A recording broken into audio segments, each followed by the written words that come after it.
नमस्कार। आप देख रहे हैं अपना यूट्यूब चैनल दी आर डी एक्सप्रेस। इस वीडियो में हम लोग एसएससी जीडी एग्जाम की तैयारी के लिए सामान्य हिंदी के प्रीवियस ईयर के प्रश्नों को देखने वाले हैं।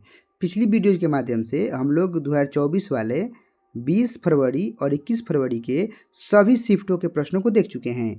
आज हम लोग इस वीडियो के माध्यम से 22 फरवरी 2024 के फर्स्ट शिफ्ट के प्रश्नों को देखेंगे, जो कि सामान्य हिंदी के होने वाले हैं। और आपको पता है कि इसमें 20 प्रश्न पूछे जाते हैं। किसी भी एग्जाम की तैयारी के लिए प्रीवियस ईयर के प्रश्न काफ़ी महत्वपूर्ण होते हैं। इन्हीं प्रश्नों से एग्जाम के पैटर्न और लेवल की जानकारी मिलती है। तो आप इस वीडियो में बने रहिए और चलिए हम लोग प्रीवियस ईयर के प्रश्नों को देखना शुरू करते हैं। आइए शुरुआत करते हैं पहले प्रश्न से। देखिए 22 फरवरी 2024 के फर्स्ट शिफ्ट का एग्जाम पेपर है। आप इसको करते हैं और कितना आप स्कोर कर पाए इसका कमेंट कर सकते हैं। चलिए पहले प्रश्न को पढ़ते हैं और आप इसका उत्तर देने का प्रयास कीजिएगा।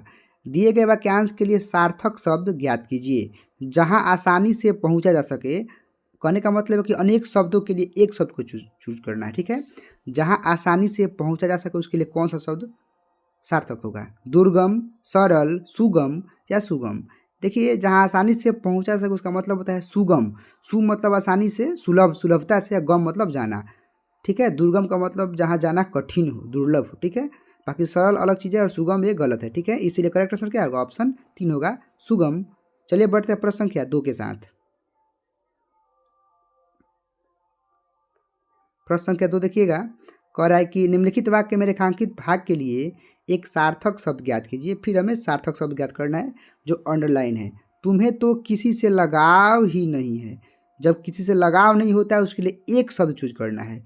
विरक्ति, लुप्सी, निर्लिप्त या अलगाववादी। बिल्कुल, निर्लिप्त मतलब जो किसी से लिप्त न हो, किसी से जुड़ा न हो, किसी से लगाव जिसका न हो, उसी के लिए निर्लिप्त शब्द का प्रयोग किया जाता है। करेक्ट आंसर ऑप्शन 3 होगा।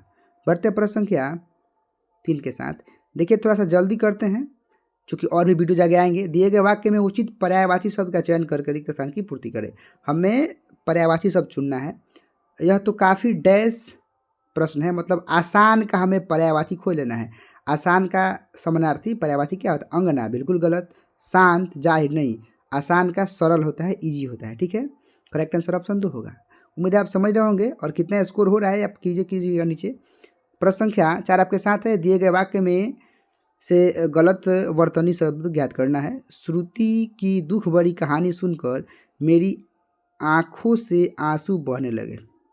मैं आपको बता दूं कि जो आंसू होता है वह दीर्घ उकार से लिखा जाता है। यहाँ पे हर्षुकार है, इसीलिए करेक्ट आंसर क्या होगा? ऑप्शन 3 होगा। यहीं पे गलत वर्तनी है। ठीक है, बढ़ते हैं प्रश्न संख्या 5 के साथ। देख लीजिए, उत्पत्ति की दृष्टि से शब्द के 4 जो भेद होते हैं, तत्सम, तद्भव, देशज, विदेशज, मैं प्रीवियस वीडियो में बता चुका हूँ। दिए गए वाक्य में रेखांकित शब्द का तद्भव रूप ज्ञात करना है। उसकी ग्रीवा में काफ़ी दर्द है। ग्रीवा का मतलब गर्दन होता है। ठीक है ना, तो तद्भव करना है तो क्या हो जाएगा? गर्दन हो जाएगा। करेक्ट आंसर ऑप्शन 2 होगा।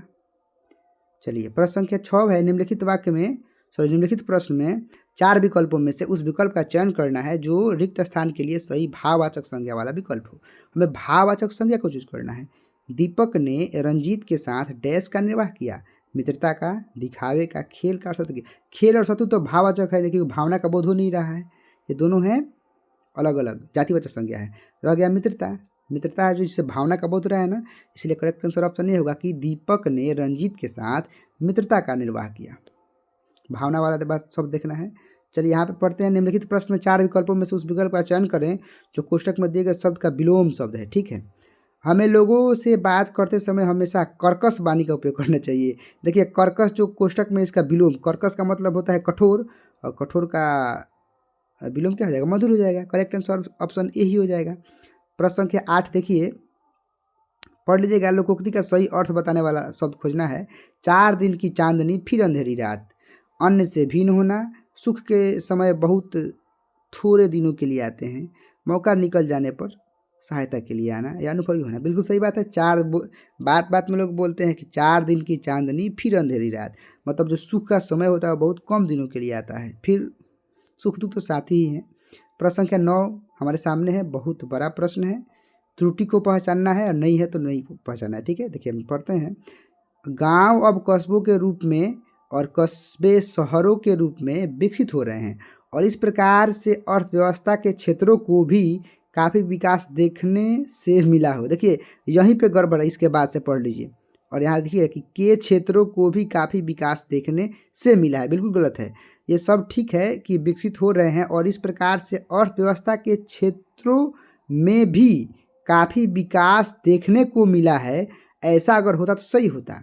तो करेक्ट आंसर ऑप्शन यही हो जाए कि यहीं पे गड़बड़ है कि के क्षेत्रों को भी काफ़ी विकास देखने से मिला है, नहीं के क्षेत्रों में भी काफ़ी विकास देखने को मिला है, तो ये करेक्ट हो जाता है। ठीक है, बढ़ते हैं प्रश्न संख्या 10 के साथ। विलोम शब्द ज्ञात करना है हमें सौभाग्य का। बिल्कुल सही बात है, सौभाग्य का विलोम क्या होता है? दुर्भाग्य होता है। 11 नंबर है, देख लीजिएगा, मुहावरे का अर्थ बताना है। अंग अंग टूटना मुहावरे का अर्थ क्या होता है? चोट लगना, पैर में दर्द होना, थकावट से बदन में दर्द होना, या फिर बदन में चोट लगना। अंग अंग टूटना का मतलब होता है थकावट से बदन में दर्द होना। बहुत जब हम काम वगैरह कर लेते हैं तो लगता है कि पूरा अंग अंग टूट रहा है, वही थकान हो जाती है तो पूरा बदन दर्द करने लगता है। प्रश्न संख्या 12 हम लोग के साथ है।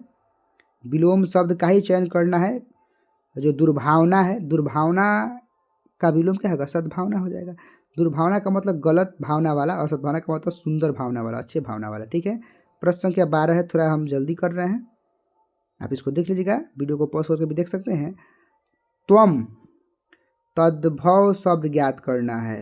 त्वम संस्कृत का शब्द है जो कि तत्सम है और इसका हिंदी रूप बताना है। आप लोग पढ़े होंगे त्वम युवाम युयम होता है ना जी, तो त्वम का मतलब होता है तुम, इसलिए करेक्ट आंसर क्या होगा? अगर मैं का बात तो अहम होता, अहम मतलब मैं होता है। करेक्ट आंसर ऑप्शन 3 होगा। प्रश्न संख्या 14 देखते हैं। हमें स्त्रीलिंग शब्द का चयन करना है और इस वाक्य को पूरा करना है। कल सभी उस लड़के की डैश कर रहे थे, सभा कर रहे थे, बिल्कुल ये अच्छा भी नहीं लग रहा है। कुशल कर रहे थे, बिल्कुल हाँ, प्रशंसा कर रहे थे, और स्त्रीलिंग शब्द भी है प्रशंसा। करेक्ट आंसर ऑप्शन 3 होगा। आप इस सभी ऑप्शंस को विकल्प में पुट करके भी देख सकते हैं कि कौन देखने में अच्छा लग रहा है, वही करेक्ट आंसर हो जाएगा। प्रश्न 15 देखिए, दिए गए वाक्य में उचित पर्यायवाची शब्द का चयन करना है। राजासन पर बैठते ही वह बदल गया। तो राजासन, राजा का जो आसन होता है, सिंपल सी बात है कि सिंहासन, उसको हम लोग सिंहासन भी बोलते हैं, सिंहासन भी बोलते हैं, जो राजा जिस पे बैठते हैं गद्दी पे। चलिए प्रश्न संख्या 16 से विगत 2 बार से यह कॉम्प्रिहेंशन के तौर पर देता है, इसको आपको पढ़ लेना है। वीडियो को पॉज करके आसानी से पढ़ लीजिए, तत्पश्चात प्रश्न का उत्तर दीजिएगा। आप आसानी से पढ़ लीजिए, और मैं आपको बता दूं कि बिना पढ़े हुए भी आप ऑप्शंस के अनुसार बहुत सुगमता से इसका उत्तर दे सकते हैं। इतना समझने के बावजूद भी दिन प्रतिदिन वनों की डैश हो रही है। सिंपल सी बात है कि वनों की अंधाधुंध कटाई हो रही है। इतना समझ है उसके बावजूद भी आप रह के देख सकते हैं ऑप्शंस को कि कम से कम कटाई रही, बिल्कुल नहीं, आवश्यकता अनुसार तो लोग काट ही नहीं रहे हैं। मज़ेदार कटाई, बिल्कुल गलत बात है। अंधाधुंध कटाई, करेक्ट आंसर क्या होगा? ऑप्शन 2 होगा। प्रश्न संख्या देखिए इसी प्रकार 17 देखिए, यह समस्या दिन प्रतिदिन वन कटाई की समस्या की बात हो रही है कि यह समस्या दिन प्रतिदिन डैश रूप धारण करती जा रही है। साधारण, सामान्य, नया या विकराल। बिल्कुल करेक्ट आंसर ऑप्शन 4 होगा, विकराल रूप धारण करते जा रही है। आप एक बार पढ़ लीजिएगा, अगर दिक्कत है तो, बाकी ऐसे भी हो सकता है। आगे देखिएगा, प्रकृति की ये खूबसूरत रचनाएं डैश की विभिन्न प्रजातियों के लिए घर का काम करती हैं।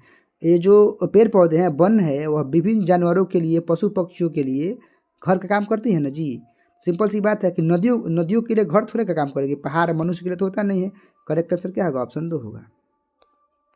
प्रश्न देखिए, वे ग्रह की डैश को बनाए रखने में मदद करते हैं। ग्रह मतलब जो अपनी पृथ्वी है उसकी जलवायु को बनाने में मदद करता है। कौन? वन, वन में पेड़ पौधे। ठीक है, प्रश्न संख्या 20 देख लीजिए, वे जानवरों के लिए एक डैश आवास और लकड़ी के एक प्रमुख स्रोत है। कौन है जी? प्राकृतिक। वे जानवरों के लिए एक प्राकृतिक आवास, बिल्कुल सही बात है कि पेड़ पौधे और जंगलों में ही जानवर प्राकृतिक तरीके से रहते हैं, इसीलिए करेक्ट आंसर ऑप्शन 2 होगा। देखिए इस वीडियो में हम लोग 20 प्रीवियस ईयर के प्रश्नों कर चुके हैं। आप कितना सही कर पाए हैं कमेंट कर दीजिएगा। बाकी मिलते हैं अगली वीडियो में अगले टॉपिक के साथ, तब तक के लिए थैंक यू।